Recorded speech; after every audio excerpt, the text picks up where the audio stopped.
Pentecost का त्योहार वास्तव में यहूदी धर्म के मुख्य त्योहारों में एक त्योहार है और इस त्योहार पर यहूदी लोग बड़ी संख्या में यरूशलेम मंदिर में इकट्ठे होते थे।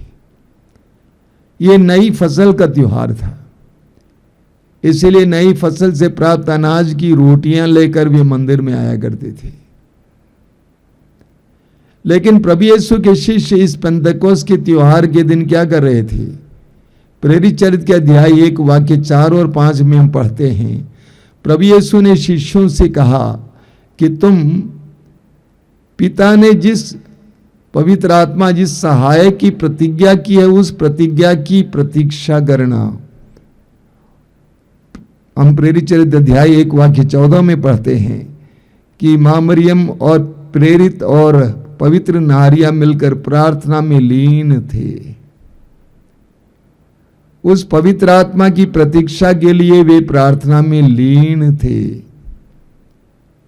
और प्रेरित चरित्र अध्याय 2 में हम पढ़ते हैं, जब पेंतकोस्त का दिन आया और सब शिष्य एक स्थान पर इकट्ठे थे, तो अचानक आंधी जैसी आवाज आकाश से सुनाई पड़ी। सारा घर जहां वे बैठे हुए थे गूंज उठा। उन्हें एक प्रकार की आग दिखाई पड़ी जो जीवों में विभाजित होकर उनमें हर एक के ऊपर आकर ठहर गई। वे सब पवित्र आत्मा से परिपूर्ण हो गए और पवित्र आत्मा द्वारा प्रदत्त वरदान के अनुसार भिन्न भिन्न भाषाएं बोलने लगे। पेंतकोस्त के दिन जब यहूदी लोग नई फसल का त्योहार मना रहे थे, प्रभु यीशु के शिष्य बंद कमरे में प्रार्थना में लीन थे और पवित्र आत्मा आग के जीवों के रूप में उन पर उतर आया और वे सब पवित्र आत्मा से भर गए और भिन्न भिन्न भाषाओं में ईश्वर की स्तुति करने लगे। यह देखकर वहां पर इकट्ठी हुई जनता अचंभित हो गई और लोग आपस में बोलने लगे, लगता है कि ये लोग मदिरा पिए हैं। लेकिन पेतरुस खड़ा हो जाता है और सबके सामने सुसमाचार सुनाता है। पेतरुस के सुसमाचार को सुनने के बाद कई लोगों के दिलों में बहुत ग्लानि हुई, पश्चाताप हुआ और उन्होंने यीशु पर विश्वास किया, यीशु को मुक्तिदाता के रूप में अपनाया। इसीलिए हम ये भी कह सकते हैं कि पेंतकोस्त का त्योहार पवित्र आत्मा का त्योहार है और कलीसिया का जन्म दिवस है। कलीसिया का जन्म दिवस है, इसीलिए हम आज पवित्र आत्मा के बारे में मनन चिंतन करेंगे। मैं जानता हूं कि ये छोटा सा समय उसके लिए काफी नहीं है, लेकिन संक्षेप में हम लोग मनन चिंतन करने का प्रयास करेंगे। अब बाइबल के पहले ग्रंथ अर्थात उत्पत्ति ग्रंथ की अध्याय 1 से लेकर अंतिम ग्रंथ यानी प्रकाशना ग्रंथ की अध्याय 22 तक हमें बार बार पवित्र आत्मा के बारे में पढ़ने को मिलता है। योहन के सुसमाचार के अध्याय 14 वाक्य 16 में प्रभु यीशु कहते हैं, मैं पिता से प्रार्थना करूंगा और वह तुम्हें एक दूसरा सहायक प्रदान करेगा जो सदा तुम्हारे साथ रहेगा। दो बातों पर मैं जोर देना चाहता हूं। पहली बात, प्रभु कहते हैं कि वो तुम्हारे लिए एक सहायक है। पवित्र आत्मा हर विश्वासी का सहायक है। पहला सहायक प्रभु यीशु जिन्होंने हमारे पापों के लिए प्रायश्चित किया, और दूसरा सहायक पवित्र आत्मा हमारे साथ रहने वाला। दूसरी बात कि वो सदा तुम्हारे साथ रहेगा। तुम्हारे जीवन की उतार चढ़ाव में, तुम्हारे सोते जागते समय सभी लोग तुझे छोड़ सकते हैं, तुम्हारे अकेलापन के समय भी वो पवित्र आत्मा तुम्हारे साथ रहेगा और वो तुम्हारा सहायक रहेगा। और प्रभु यीशु स्वयं कहते हैं योहन के सुसमाचार के अध्याय 14 वाक्य 17 में, और वो सहायक तुम में है और तुम्हारे साथ है। प्रभु कहते हैं पवित्र आत्मा तुम में है और तुम्हारे साथ है। जब आपने यीशु पर विश्वास किया, यीशु को अपनाया या बपतिस्मा ग्रहण किया, उस समय से पवित्र आत्मा आप में है और आपके साथ है। पहला कुरिन्ती अध्याय 3 वाक्य 16 में और पहला कुरिन्ती अध्याय 6 वाक्य 19 में पौलुस कहते हैं कि आप नहीं जानते हैं कि पवित्र आत्मा आप में निवास करता है। The Holi spirit is dwelling with in you. पवित्र आत्मा आप में निवास करता है। योहन का पहला पत्र अध्याय 4 वाक्य 4 में योहन कहते हैं कि जो तुम में है वो उससे महान है जो संसार में है। जो तुम में है वो उससे महान है जो संसार में है। तुम में कौन है? पवित्र आत्मा है, और वो पवित्र आत्मा उससे महान है जो संसार में है। हर विश्वासी के ऊपर पवित्र आत्मा की मुहर लगी हुई है। एफेसियों के पत्र के अध्याय 4 वाक्य 30 में संत पौलुस कहते हैं कि हर विश्वासी के ऊपर, हर मसीह के ऊपर पवित्र आत्मा की मुहर लगी है और अनंत जीवन के लिए हम अलग किए गए हैं। आज इस प्रवचन में हम इस बात पर मनन चिंतन करेंगे कि पवित्र आत्मा हमारे जीवन में क्या करता है। बहुत कुछ करता है, लेकिन कुछ बातों पर मैं मनन करना चाहता हूं। सबसे पहले हम सामुएल के पहले ग्रंथ के अध्याय 10 वाक्य 6 और 9 में पढ़ते हैं साउल के बारे में। साउल इस्राएल के राजा के रूप में अभिषिक्त हुआ और सामुएल ने कहा कि साउल एक नया व्यक्ति बन जाएगा। वचन में लिखा हुआ है कि उसे एक नया मन मिला। पवित्र आत्मा के अभिषेक के द्वारा साउल एक नया व्यक्ति बन गया, एक नया हृदय उसे प्राप्त हुआ। एजेकिएल नबी का ग्रंथ अध्याय 36 में हम पढ़ेंगे। एजेकिएल नबी अध्याय 36 में उसके वाक्य 26 में लिखा हुआ है कि मैं तुम्हें एक नया हृदय प्रदान करूंगा और मेरा आत्मा तुम में रख दूंगा। पवित्र आत्मा हमें अंदर से नया बना देता है। जब हम पवित्र आत्मा को हमारे जीवन में आने देते हैं, पवित्र आत्मा हमारे अंदर क्रियाशील होता है, तो हम अंदर से नए व्यक्ति बन जाते हैं। दूसरी बात, पवित्र आत्मा हमें सामर्थ्य से भरता है। हम सामुएल के पहले ग्रंथ के अध्याय 16 वाक्य 13 में पढ़ते हैं कि सामुएल ने दाऊद को इस्राएल के राजा के रूप में अभिषिक्त किया। उस समय पवित्र आत्मा उसके ऊपर सशक्त रूप से उतर आया और उसके बाद दाऊद सशक्त हो गया। पवित्र आत्मा उसमें क्रियाशील हुआ, उसके अंदर शक्ति आई, सामर्थ्य आया और दाऊद इस्राएल पर 40 साल तक यशस्वी बनकर शासन किया, राज्य किया। पवित्र आत्मा हमें सामर्थ्य प्रदान करता है। हम में से बहुत सारे लोग बहुत अपने को कमजोर महसूस करते हैं, अंदर और बाहर से बहुत कमजोर महसूस करते हैं। जब पवित्र आत्मा आप में उतर आएगा, जब पवित्र आत्मा का क्रियाशीलता आपके अंदर होगी, तो आप अपने में सामर्थ्य महसूस करेंगे, शक्ति महसूस करेंगे। आपकी आवाज में, आपकी दृष्टि में, आपके कार्यों में, आपके हर एक पग में सामर्थ्य दिखाई देगा। जब पवित्र आत्मा हम में उतर आता है तो हमें सामर्थ्य मिल जाता है। तीसरी बात, एजेकिएल नबी का ग्रंथ अध्याय 37 वाक्य 14, वहां पर प्रभु कहते हैं, मैं अपना आत्मा तुम्हें प्रदान करूंगा और तुम में जीवन आ जाएगा। मैं अपना आत्मा तुम्हें प्रदान करूंगा और तुम में जीवन आ जाएगा। उत्पत्ति ग्रंथ के अध्याय 2 हम पढ़ते हैं, उसके वाक्य 7 में ईश्वर ने आदम को मिट्टी से गढ़ा और वचन में आगे पढ़ते हैं कि ईश्वर ने उसके नथनों में प्राणवायु फूका। बहुत जबरदस्त प्रतीक है। ईश्वर ने उसके नथनों में प्राणवायु फूका और वह सजीव तत्व बन गया, उसके अंदर जीवन आ गया। योहन के सुसमाचार के अध्याय 20 में पढ़ते हैं, प्रभु यीशु बंद कमरे में पड़े हुए अपने शिष्यों के पास आते हैं। शिष्य डरे हुए थे, घबराए हुए थे प्रभु यीशु की मृत्यु के बाद, लेकिन पुनरुत्थान के बाद यीशु उस बंद कमरे में प्रवेश करते हैं और कहते हैं तुम्हें शांति मिले। वचन में लिखा हुआ है, यीशु ने फूंक कर कहा, पवित्र आत्मा ग्रहण करो। पवित्र आत्मा हमें जीवन देता है। इस दुनिया में मैंने देखा कई लोग निर्जीव से हैं, कई लोग अपनी जिंदगी को घसीट रहे हैं, जी नहीं रहे लेकिन जीवन बिता रहे हैं, सांस नहीं लेते बल्कि आहें ले रहे हैं, घसीट रहे अपनी जिंदगी को। पवित्र आत्मा की अनुपस्थिति का एक जबरदस्त संकेत है।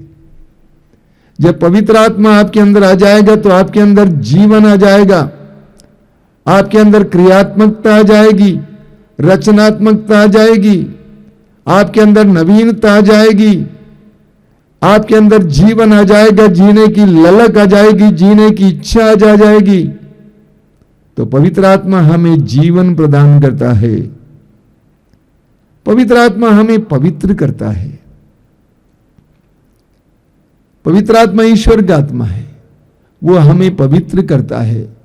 जब स्वर्गदूत गब्रियल ने माता मरियम को यीशु के जन्म के बारे में संदेश सुनाया तो मरियम ने पूछा कि ये कैसे हो सकता है, मेरा विवाह नहीं हुआ है, मैं पुरुष को नहीं जानती हूं।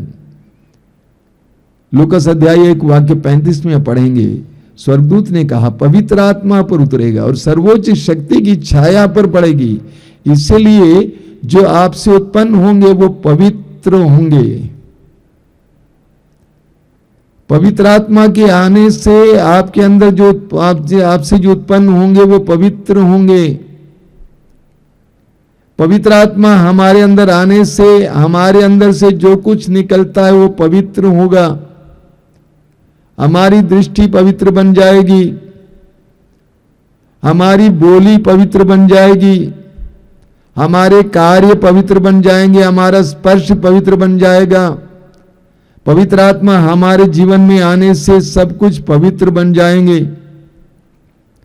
हमारा मन, हमारे विचार, हमारे सपने, हमारा हृदय, हमारी भावुकताएं, हमारे विकार, जब हमारे अंदर पवित्र आत्मा क्रियाशील है सब कुछ पवित्र बन जाएंगे। पवित्र आत्मा हमें पवित्र करता है। पवित्र आत्मा हमारे अंदर आने से हमारे अंदर संवेदना जगती है, हम मनुष्य बन जाते हैं, हमारे अंदर मानवीयता आ जाती है, मानवीय गुण आ जाते हैं। बहुत जबरदस्त उदाहरण है मां मरियम का उदाहरण। मां मरियम पवित्र आत्मा के भर जाने के बाद क्या करती है, सीधे एलिजबेथ के यहां चली जाती है, क्योंकि उनको पता चलता है कि एलिजबेथ गर्भवती है, अपने वृद्धावस्था में 6ठा महीना है। पवित्र आत्मा हमारे अंदर संवेदना भरता है। कई लोगों के हृदय कठोर हैं, कोई संवेदना नहीं है। कभी कभी कुछ लोगों की वाणी सुनकर मैं घबरा जाता हूं, कुछ लोगों का व्यवहार देखकर घबरा जाता हूं। मैं सोचता हूं कि क्या ये इंसान है या ये जानवर है। संवेदना बिल्कुल नहीं है। दूसरों से कैसे बात करते हैं, कैसे शब्दों का इस्तेमाल करते हैं, कैसे शोषण करते हैं, मारते हैं, पीटते हैं, अन्याय करते हैं, बेईमानी करते हैं। पवित्र आत्मा का भाव है। पवित्र आत्मा हमें संवेदनशीलता देता है, हमारे हृदय नाजुक कर देता है। पवित्र आत्मा को संजीवन जल कहा गया है बाइबल में। संजीवन जल, यह गर्मी का मौसम है, आप जाके देखिएगा खेतों में मिट्टी कितनी कठोर होती है, लेकिन जो ही उसके ऊपर पानी गिरता है वो मिट्टी बिल्कुल मुलायम बन जाती है। ठीक उसी तरह जब पवित्र आत्मा हमारे अंदर क्रियाशील नहीं है उस समय हमारा हृदय कठोर हो जाता है। जरा ख्याल कीजिए हम लोगों का व्यवहार कैसे होता है एक दूसरे के प्रति, बहुत कठोर होते हैं। सोचिए पत्नी मासिक धर्म का अनुभव कर रही है, पति उससे क्या क्या बोलता है, काम नहीं करती है, ये है वो है। एक बूढ़ा व्यक्ति बुढ़ापे में बीमार पड़ा हुआ है, उसके बच्चे कैसे कैसे बात करते हैं, अपने घर पे काम करने वाले दास दासियों के साथ कैसा बर्ताव होता है। पवित्र आत्मा की उपस्थिति की कमी है, क्रियाशीलता की कमी है। लोगों को सताना, लोगों पर जो जोर लगाना, लोगों पर का शोषण करना पवित्र आत्मा की अनुपस्थिति का चिन्ह है। अगला है, जब पवित्र आत्मा हमें प्राप्त होता है तो हम दूसरों के लिए आशीष के माध्यम बनते हैं, दूसरों के लिए आनंद के माध्यम बनते हैं। फिर मां मरियम का उदाहरण लीजिए। माता मरियम पवित्र आत्मा से भर जाती है, उसके बाद एलिजबेथ के यहां सेवा करने के लिए जाती है। मां मरियम ने मात्र अभिवादन किया एलिजबेथ का, और वचन में लिखा हुआ है कि एलिजबेथ पवित्र आत्मा से भर गई और आनंदित हुई, इतनी आनंदित कि उसके गर्भ में जो बच्चा था वो भी आनंद के मारे उछल पड़ा। जब हमारे अंदर पवित्र आत्मा क्रियाशील है तो हम दूसरों के लिए आशीष के माध्यम बनेंगे, आनंद के माध्यम बनेंगे। हम जिनसे भी बात करेंगे उनको आनंद का एहसास होगा, आशीष का एहसास होगा। टेलीफोन के द्वारा बात करेंगे, उनको ऐसा लगेगा जैसा कि उनको कोई आशीष मिल रही है। आपने कभी ख्याल किया होगा, कुछ लोग टेलीफोन के द्वारा बात करते हैं तो आपको कितना खराब सा लगता है, लेकिन कुछ लोगों की बात सुनने के बाद आपकी आत्मा में कितनी शांति आती है। पवित्र आत्मा हमारे अंदर आने से हम आशीष के पात्र बन जाते हैं, आशीष के माध्यम बन जाते हैं। अगला है, पवित्र आत्मा हमें यीशु के साक्षी बनाता है। प्रेरित चरित्र अध्याय 1 वाक्य 8 में प्रभु यीशु ने स्वयं कहा है, जब पवित्र आत्मा तुम पर उतरेगा तो तुम्हें सामर्थ्य मिलेगा और तुम यरूशलेम, यहूदिया, समारिया और पृथ्वी के अंतिम छोर तक मेरे साक्षी बनोगे। पृथ्वी के अंतिम छोर तक मेरे साक्षी बनोगे। यीशु के साक्षी बनने के लिए हमें पवित्र आत्मा के अभिषेक की आवश्यकता होती है। सोचने से नहीं होता है, ट्रेनिंग लेने से नहीं होता है, सेमिनार अटेंड करने से नहीं होता है। यीशु के साक्षी बनने के लिए हमें पवित्र आत्मा के अभिषेक की जरूरत है। और एक बात का ख्याल कीजिए, हर मसीही और हर विश्वासी यीशु का साक्षी है। हम तभी सच्चा मसीही जीवन जी पाएंगे, विश्वासी का जीवन जी पाएंगे, जब हमें पवित्र आत्मा का अभिषेक प्राप्त है। कई परिवारों में मैंने देखा कि पवित्र आत्मा का अभिषेक बहुत है और इसीलिए लोग भी प्रभावित होते हैं। लोग कहते हैं कि आपके घर पे आने से पता नहीं कितना अच्छा लगता है, लेकिन कुछ घरों में जाइए आपको नारकीय अनुभव मिलेगा, अंधेरा सा महसूस होगा। पवित्र आत्मा का अभिषेक होने से हम साक्षी बनेंगे। प्रभु यीशु के बारे में लिखा हुआ है, लूकस लिखते हैं प्रेरित चरित्र अध्याय 10 वाक्य 38 में कि प्रभु यीशु पवित्र आत्मा के सामर्थ्य से भरे हुए थे, इसीलिए चारों ओर घूम घूम कर भलाई करते थे और शैतान के वश में पड़े रोगियों को चंगा करते थे।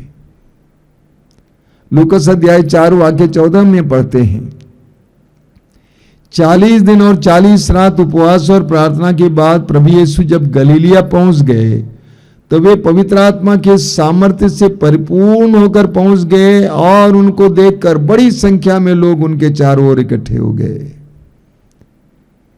जब हम पवित्र आत्मा से भर जाते हैं, पवित्र आत्मा हमारे अंदर क्रियाशील होता है, तब हम अनायास ही प्रभु यीशु के साक्षी बन जाएंगे। लोग आपके पास आ ही जाएंगे। तो पवित्र आत्मा हमें यीशु के साक्षी बना देता है। अगला है, पवित्र आत्मा हमें सब कुछ सिखाता है। यूहन्ना अध्याय 14 वाक्य 26 में प्रभु यीशु कहते हैं, जब पवित्र आत्मा आएगा वो तुम्हें सब कुछ समझाएगा। पवित्र आत्मा हमें सब कुछ समझाता है, हमें प्रज्ञा देता है, हमें सब कुछ को समझने की शक्ति देता है। कुछ लोग समझ नहीं पाते, भ्रम में हैं। हो सकता है वे डिग्री होल्डर्स हों, इसके बावजूद वे भ्रम में हैं। उनका दिमाग मोटा है, वे समझ नहीं पाते हैं, बारीकी से समझ नहीं पाते। इतना ही नहीं, प्रभु यीशु कहते हैं कि मेरी शिक्षाओं के बारे में स्मरण दिलाएगा। पवित्र आत्मा हमें प्रभु की शिक्षाओं की गहराई समझाता है। पवित्र आत्मा का अभिषेक मिलने से हम प्रभु के वचनों को गहराई से समझ पाते हैं। कई लोग कहते हैं कि मैं वचन तो पढ़ता हूं लेकिन कुछ समझ में नहीं आता है। पवित्र आत्मा का प्रकाश नहीं मिलेगा तो हम कुछ समझ नहीं पाएंगे, लेकिन हमारी बुद्धि को पवित्र आत्मा प्रकाशित करेगा तो हम सब कुछ समझ पाएंगे। तो पवित्र आत्मा हमें सब कुछ समझाएगा, हमें सिखाएगा जीवन क्या है, कैसे जीना है, तुम्हारे जीवन का मार्ग सही है या गलत है, तुम पाप में जीवन जी रहे हो। यूहन्ना अध्याय 16 में आप पढ़ेंगे, पवित्र आत्मा पाप के बारे में हमें समझाएगा, पाप का बोध देगा। पवित्र आत्मा हमें सब कुछ समझा देगा। इसीलिए तो प्रभु ने कहा कि वो तुम्हारा सहायक है। तुम क्या जानते हो भैया? तुम्हें क्या मालूम है? तुमने सिर्फ आज तक देखा है, कल क्या होने वाला तुम्हें कहां मालूम है? तुम तो अज्ञानी हो। लेकिन पवित्र आत्मा तुम्हें सब कुछ समझा देगा। प्रभु कहते हैं पवित्र आत्मा हमें सब कुछ समझा देता है। अगला है, पवित्र आत्मा हमें प्रार्थना करना सिखाता है। रोमियों के पत्र के अध्याय 8 वाक्य 26 और 27 में पौलुस कहते हैं कि जब हम दुर्बल हैं, हम नहीं जानते कैसे प्रार्थना करनी चाहिए, पवित्र आत्मा हमारी आत्मा के साथ जुड़कर प्रार्थना करना सिखाता है। पवित्र आत्मा हमें प्रार्थना करना सिखाता है। पवित्र आत्मा हमारी बुद्धि को एकाग्र करता है। पवित्र आत्मा हमें ईश्वर के साथ जुड़ने के लिए मदद करता है। पवित्र आत्मा हमारी आत्माओं को ईश्वर के साथ जोड़ देता है। इसलिए वो सुंदर गीत है ना, पवित्र आत्मा मुझे ले चल यीशु के पास, बहुत सुंदर है। पवित्र आत्मा ही हमें यीशु के पास ले जा सकता है। पवित्र आत्मा ही हमें प्रार्थना करना सिखा सकता है। कोई उम्र की बात नहीं होती है। मैंने देखा छोटे छोटे बालक बालिकाओं को कैसे पवित्र आत्मा प्रार्थना करना सिखाता है। कई लोग इसीलिए प्रार्थना नहीं कर पाते हैं क्योंकि वे पवित्र आत्मा के अधीन नहीं हैं।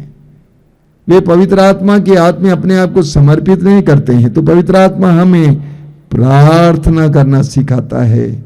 और भी बहुत सारी बातें हैं जो मैं बोलना चाहता हूं लेकिन अभी बोल नहीं सकता हूं, जो पवित्र आत्मा हमारे जीवन में कर सकता है। एक बात को जानिए, हमारी आवश्यकता पवित्र आत्मा है। पवित्र आत्मा है तो पवित्र आत्मा के फल हैं, प्रेम है, आनंद है, शांति इत्यादि हैं। पवित्र आत्मा है तो प्रज्ञा है, बुद्धि है इत्यादि है। पवित्र आत्मा है तो प्रज्ञा के शब्द हैं, ज्ञान के शब्द हैं, चंगाई का वरदान है इत्यादि इत्यादि है। तो पवित्र आत्मा सबसे कीमती वरदान है जो ईश्वर हमें दे सकता है। मत्ती अध्याय 7 वाक्य 11 में प्रभु कहते हैं कि बुरे होने पर भी तुम अपने बच्चों को अच्छी चीजें देते हो तो तुम्हारा स्वर्गीय पिता मांगने वालों को अच्छी चीजें क्यों नहीं देगा।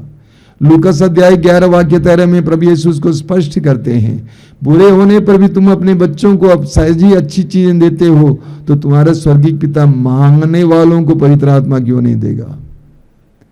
यानी प्रभु बताना चाहते हैं कि सबसे अच्छी चीज बोलना गलत है, व्यक्ति है, पवित्र आत्मा है। ईश्वर द्वारा प्रदत्त सारे वरदानों में सबसे महान वरदान पवित्र आत्मा है। अगर पवित्र आत्मा आप में और आपके परिवार में क्रियाशील है तो आप देखिए कि आपका परिवार स्वर्ग बन जाएगा। इसलिए हमें पवित्र आत्मा के लिए प्रार्थना करने की जरूरत है। प्रतिदिन की प्रार्थना में पवित्र आत्मा के लिए प्रार्थना कीजिए, पवित्र आत्मा से प्रार्थना कीजिए, आइए पवित्र आत्मा मेरे परिवार में आइए, मेरी परिस्थितियों में आइए, मेरे बच्चों में आइए, मेरे कामकाज में आइए, मेरे कमरे में आइए, मेरे घर में आइए। आइए पवित्र आत्मा, हृदय खोलकर पवित्र आत्मा के लिए प्रार्थना कीजिए। प्रभु यीशु कहते हैं पवित्र आत्मा मांगने वालों को दिया जाता है। यूहन्ना अध्याय 4 वाक्य 10 में भी प्रभु इसी बात को कहते हैं, मांगने वालों को दिया जाता है।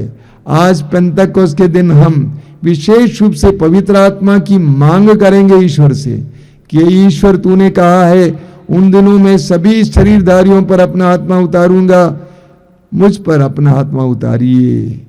हे ईश्वर तूने कहा मैं तुम्हें आत्मा प्रदान करूंगा, अपना आत्मा प्रदान करूंगा, तुम में आजीवन आ जाएगा, मुझ पर आत्मा भेजिए। प्रार्थना करेंगे। आइए हम आंखें बंद करके प्रार्थना करें। पवित्र आत्मा से प्रार्थना कीजिए। जीवित ईश्वर की आत्मा, सर्वशक्तिमान ईश्वर की आत्मा, यीशु की आत्मा, हमें तेरी जरूरत है। हमारे जीवन में आ जाना पवित्र आत्मा, हमारे जीवन में आ जाना पवित्र आत्मा। आज इस पेंतकोस्त के दिन हम तेरे वरदान के लिए प्रार्थना करते हैं। आना पवित्र आत्मा, हमारे ऊपर उतर आना, हमें अपने अधिकार में लेना। धन्यवाद ये पवित्र आत्मा।